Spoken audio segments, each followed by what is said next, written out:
Give yourselves a round of applause because I think just about definitely over 50% of you guys I've seen at least serving in one form. Jessica and her family were baptized. Woo! And you know, guys, for real, I got really excited. I was mentioning to a couple of people in the middle of it. It's awesome. You know, it's great seeing you guys here on Tuesdays, but it's even better knowing that you guys are getting stuff done and helping the house on Sundays, and then making changes that are affecting your families and the rest of your lives.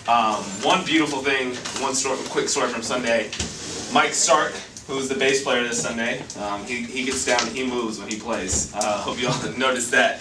They during the third service, when everybody was getting baptized came up, he had been excited that morning and told me, he's like, my little boy is getting baptized. He was very excited about making this decision. So I was like, oh, that's great. And his family usually comes first. Well, third service, whenever everybody comes up, here comes Mike's son, who's 8 or 9, running up to the front, super excited, ready to show everybody, like, I'm doing this, I'm making this commitment. And I caught a glimpse of it, and I was like, oh man, that's a beautiful moment. And I turned to look behind me where Mike was, and Mike was just welling up, you know, seeing your son. And I was just like, all right, I'm just going to focus. And I look up, and RJ, who's up front, supposed to be starting the next song, I can see where he's like, oh God, we can't.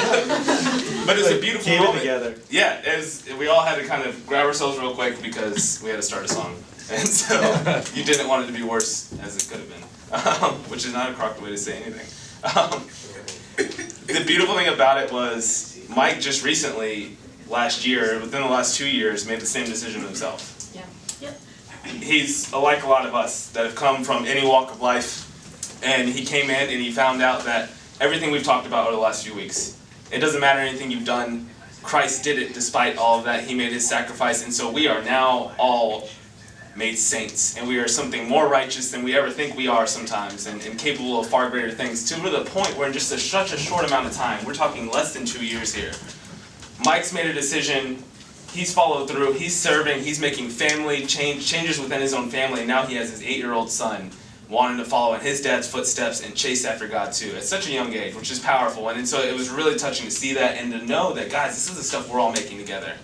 Whether we are serving in the booth, we're on stage, we're just helping grab people that look like young adults and be like, hey, come out on Tuesday, we're helping the sign-in table, whatever it is we're doing, we're all helping this. And we're all creating moments like that to where a few grown men can lose it on stage in the middle of the song. I did, and by the end of the song I couldn't contain it anymore. It was a really good moment. So I just wanted to say just good job to everybody, and then it gets me excited to see that happening. So, real quick, I'll fly through the announcements. I know Kate's already set up. The Gross Games is a youth event that they are very excited about. It's similar with the game night. If anybody's interested in helping out or for more details on this, Miss Arlo, I'm sure can give you details afterwards. Yes, she can give you details. Pastor Jared's information is up there. If you need that, you can check with me or her. They need help because it's gross. Think Fear Factor and Slime Time and all these things mixed together. Things that you all loved when you were 16. And that's what you have there. It's going to be a good time for them. So if you're interested in helping, you're available to take a look there. Another thing they're doing, they're going on a youth convention trip. So if you're interested in any way, form, or shape with that, also contact Pastor Jared or Ms. Harloa. And then the third and final announcement is Man Nights. You guys have been telling me about this for the last few weeks. We're excited. We got a good number of men here. October 3rd, which is what, next? Is that next Friday? I'm confused on my days of the week at the moment. Ever since we moved to Tuesdays, I can't figure out what day it is on any given one day. Any one given day. Man Night is coming up. There's a barbecue right out here under the gazebo, the pavilion, and that will be a lot of fun. There's your contact info there. And if any of this stuff, we're flashing it so quick. If you need it, we have it in the bulletins. You can find one of us. We can get it for you. Look forward to that. So, tonight, what series are we in? ShiftHappens.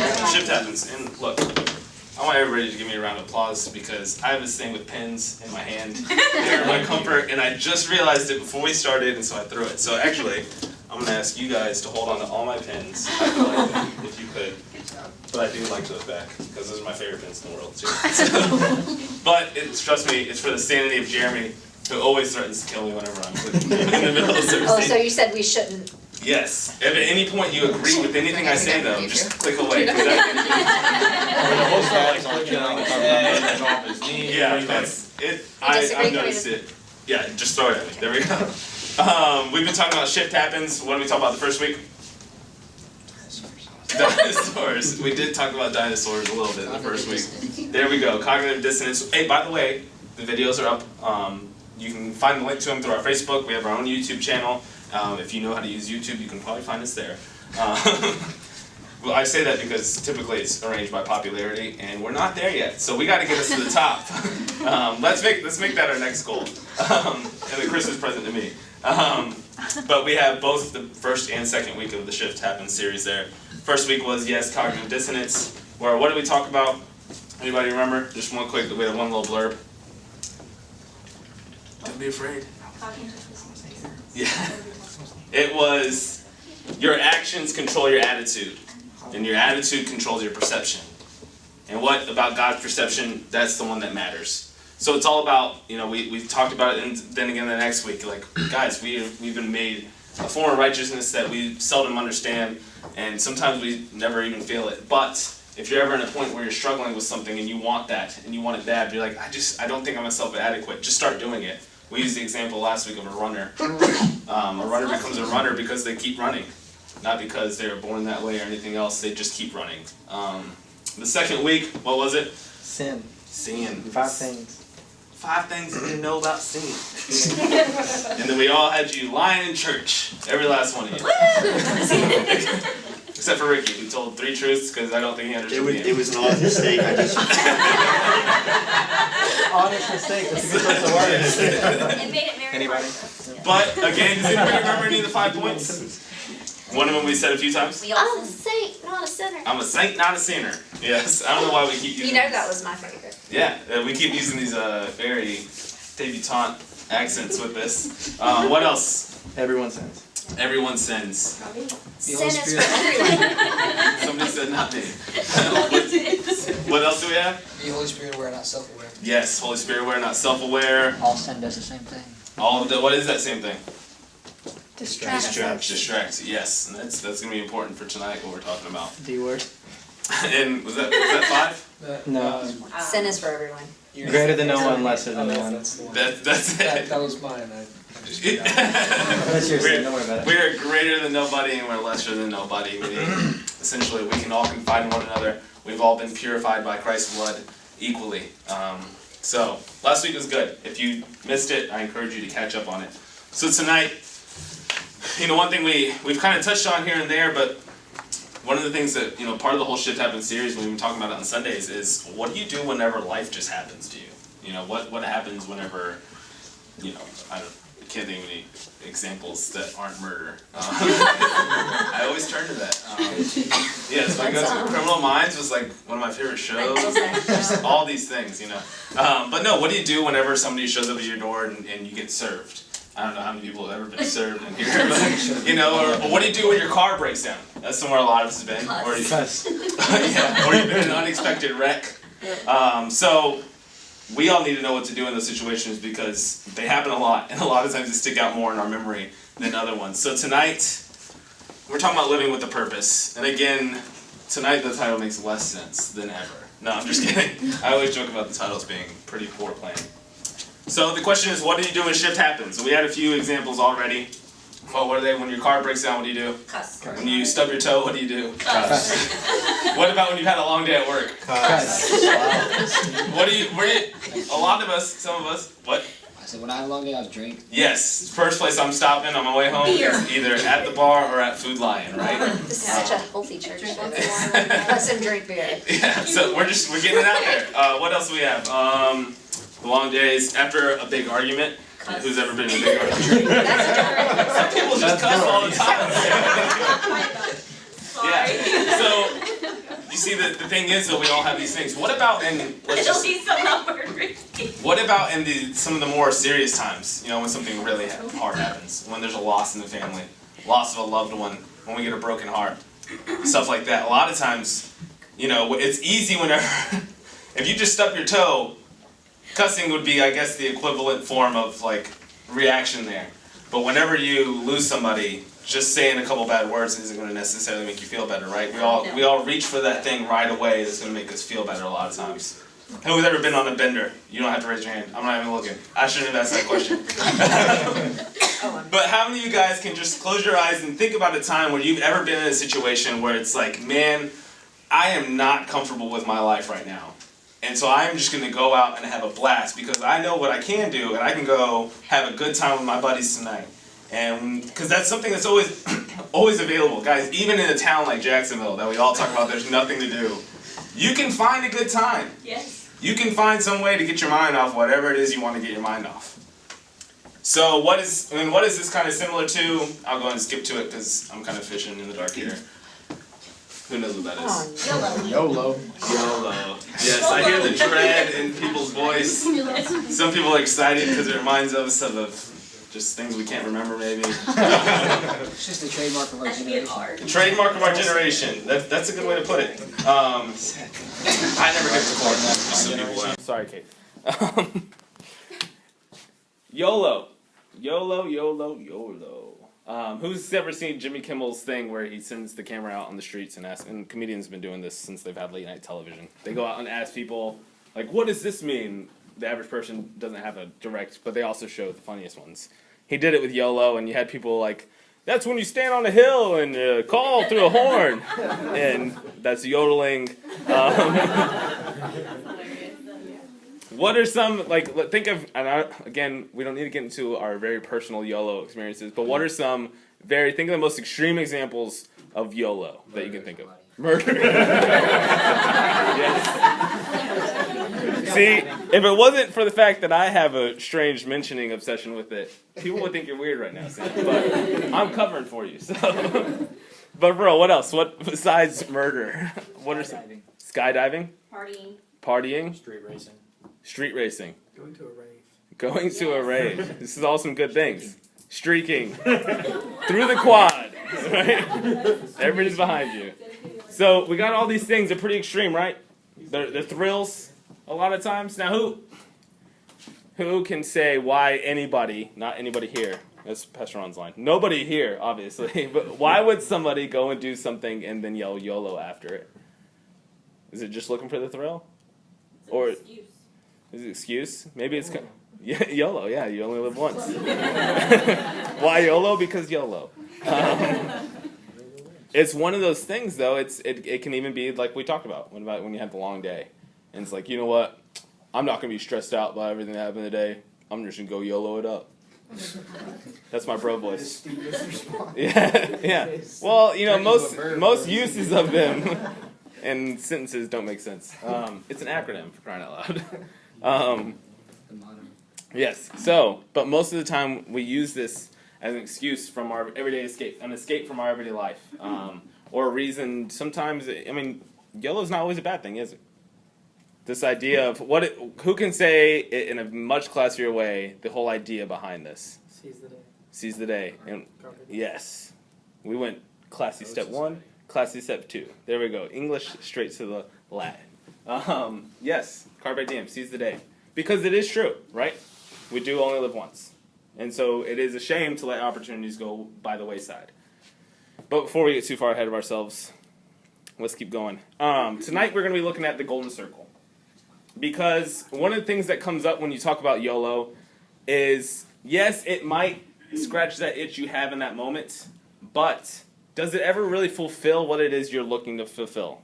If you had a long day at work, if your job's just been stressful, if it's been you had a fight with your significant other or one of your children because the family life hasn't been that great lately, maybe you're just kind of fed up with yourself in your current situation. No matter what, going out and drinking and partying and cussing up a storm whenever you stub your toe, none of that's really solving the problem, right? Because in all of this, you have to ask yourself why. So what we're looking at here is a psychologist named Simon Sinek. He gave a TED Talk, which is one of our favorite things here at the Young Adults, where he broke down his theory of the golden circle. And like he explained, this is all very common psychological stuff and sociological. All he did is make it in a way that's easy to understand. So what he does is he draws 3 circles. The outside circle is your what? middle circle is your how, and the innermost circle is your why. Now, he uses this in talks when it comes to businesses and leadership, typically. And he always talks about the example of what made Apple so capable of being really the drivers of innovation from, 2005 to 2012, when they were coming out with an iPod, when they came out with the iPhone, the iPad, things that were just revolutionizing technology. What made Martin Luther King so capable of becoming the forefront of the civil rights movement, the one that we all recognize, the one that we can all probably name first, when there's plenty of other black men that had sometimes even worse experiences than he had, right? So what made him adequate? What made the Wright brothers? Two guys that owned a bicycle shop from Ohio. What made them any better when there was more people that had engineering degrees, understood aeronautics at a faster rate than the average person did? What made them capable, though, of being the first humans in flight? So he looks at it, and it comes down to this, and you can kind of see it here. Under what, we have every organization on the planet knows what they do. These are the products they sell or the services they offer.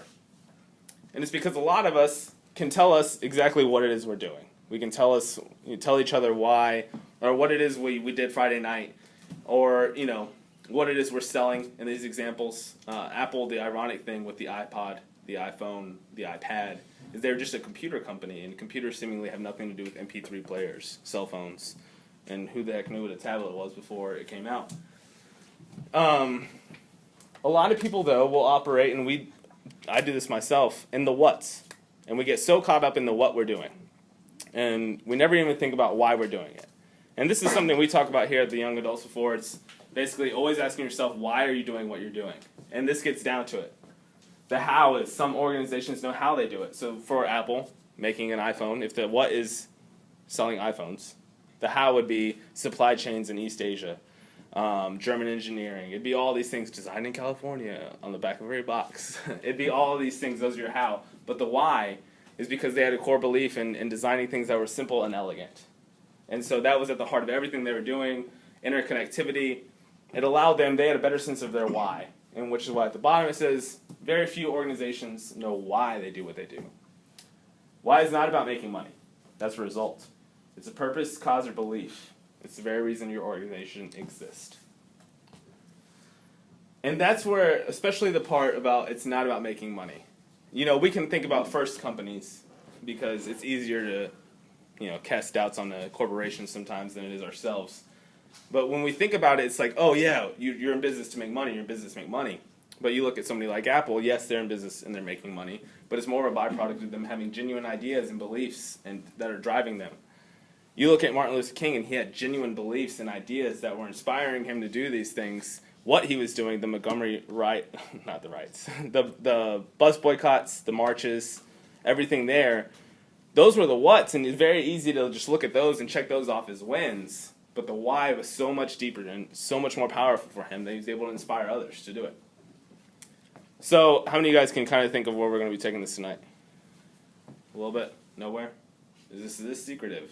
Two truths and a lie, maybe secretive. Well, we can really look at this because a lot of us here are here for the same reason. A lot of us come week in and week out because we know why we are in the position we're in. We know that Christ has done these amazing things for us, that we are made in God's image, redeemed by the blood. Holy Spirit is amongst us, giving us this opportunity to do all these great and mighty things. We've been coming, and we know that we're all in a position to achieve great things right now, to make a difference. No matter how dire the situation might be, we're exactly where we need to be to fulfill our plan, to fulfill our destinies. But yet, we can still get caught up in the what's. We can still get caught up in the day-to-day of having to pay the bills, of having of having relationships, getting through. We can get caught up in that, and we can lose sight on why it is we're doing. So, that first one wasn't supposed to come up there.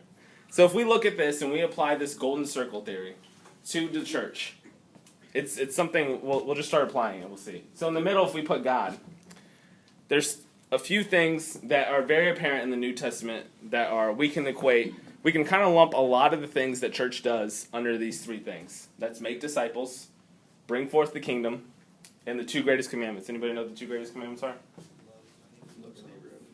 and love the Lord your God with all your heart. And granted, there are plenty of other things listed that we've been called and set forth to do and accomplish, but you can lump a lot of the things into this. So making disciples, that's a lot of what we do here at Discovery. Coming and fellowshipping together and forming these relationships like on Tuesday nights where you can see who's the sneakiest in the group. Coming and forming these relationships, seeing who makes the best cupcakes sometimes. Does anybody want to take up that challenge, by the way? Okay, Dom's challenging you, just so you know. So Dom, you have to make 600 cupcakes. So, but this is all part of the process of making disciples. What about bring the kingdom? What about the plans that Discovery has? We want to make a Discovery Center, a place where families can come together, where we can hold conventions, where the community can come together and just be themselves, right? And the 2 greatest commandments. What about our outreach programs? What we're doing? We send people to Honduras. Where else are we going, Arlo? Dominican. I was gonna say Honduras isn't next. Yeah, exactly. Some of that stuff. What about what's coming up at the end of October? Trunk or treat. Well, we plan on hosting thousands of children here and giving them a safe place to be able to come and get even more candy possibly than they could, going door to door. And there's going to be a lot of fun things at Trunk or Treat this year. So we're excited about that. But all these things that we've been called to do, there's a way to get them done together. So what we're going to look at tonight is we're going to try a little application of the golden circle theory. And I'm sorry about it. I am a great artist, so do not get distracted by my beautiful renditions of everything that I will draw tonight. But sorry, I was distracted by RJ's praise of my beautiful circles. The thing is, whenever we mentioned it before, we all have to go home and we have to live our lives. We all have to put food on our tables. We all have other people to worry about. And it's very easy even to get caught up in the day-to-day motions. So real quick, what are some of the things that society says we have to do? We'll start first with the YOLO examples. If you had a bad day, you go out and drink, right? If you stub your toe, you're supposed to shout the F word or the S bomb or something. There's a lot of those words too. I mixed that up, didn't I? Dropping S-bombs. But what else? What are some other societal standards that there are? Eat your feelings. Eat your feelings? Okay. Yeah. What about even positive ones? Be positive. There's a lot of ringing right now. Sorry. Sterling Osborne is actually calling me. I got it. Thanks. And so, it was, everything syncs right now on my devices, and so they're all going to keep going off for a moment. Sorry about that.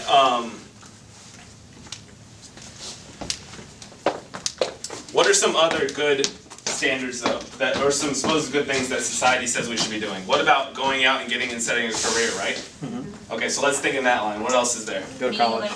Go to college, meet a bunch of people, Live life. make a bunch of money, get married, have kids, buy a house. 2.5 kids. 2.5 kids, because half kids was in 2014. A lot of times society tells you I feel like Millie's a kid. Right? Okay, that's a good one. Say it again. A lot of times society tells you have to go to church. Yes. As a person. Yes. If you don't go to church, you know what happens. Or if you go to church, you'll get dumb. Right. That's the other end. So there are all these things that society tells us, standards that if you were trying to follow each and every standard, you're going to end up chasing yourself in circles, right? But why? Why have the house? Why get the career? Why get married? All these things. And listen, we're not saying any of these are bad. What we're saying is you need to be asking yourself every step of the way, well, why am I doing this? Because how many of you guys have ever, and please, now I'm understanding why Pastor Ron says so many times, don't raise your hands. Just think about it. But think about how many times some of us have been to church and felt burned. Think about how many times some of us have gone to church and devoted all of our time, our effort, and our energy, and then seemingly just felt like we got burned by it in the end. Think about how many times that we've gotten into a relationship thinking, oh, this is going to be the one for me. And you get your heart broken.